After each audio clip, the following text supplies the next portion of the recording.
যোগ্যতা আছে, বিষ্ণু ইসলাম ভিক্ষা দিতেন না, কাজে উৎসাহিত করতেন, ভিক্ষাবৃত্তিকে অনুৎসাহিত করতেন। এক যুবক এসে হাত পাতালো, বিষ্ণু ইসলাম আমার কিছু দেন।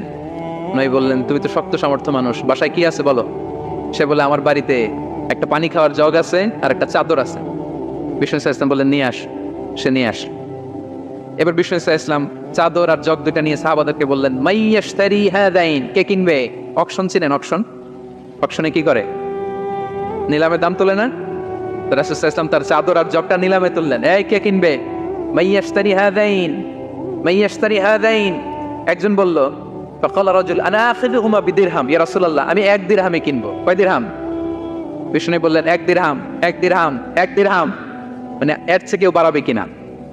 মাইয়াজিদু আলা যালিক, এর চেয়ে বাড়ায় দিবা কে? আরেক সাহাবী বলল, ইয়া রাসূলুল্লাহ, আমি 2 দিরহামে কিনবো। 2 দিরহাম, 2 দিরহাম, 2 দিরহাম, আর বাড়ে না। বিষ্ণু ইসলাম তার কাছে 2 দিরহাম দিয়ে বিক্রি করে দিলেন।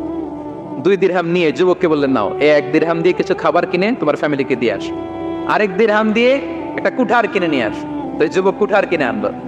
ফাওয়াদাআ লাহু আর-রাসূল সাল্লাল্লাহু আলাইহি ওয়াসাল্লাম ইয়াদান, রাসূল সাল্লাল্লাহু আলাইহি ওয়াসাল্লাম নিজ হাতে ওই কুঠারের একটা হাতল লাগাই দিলেন কাঁধের।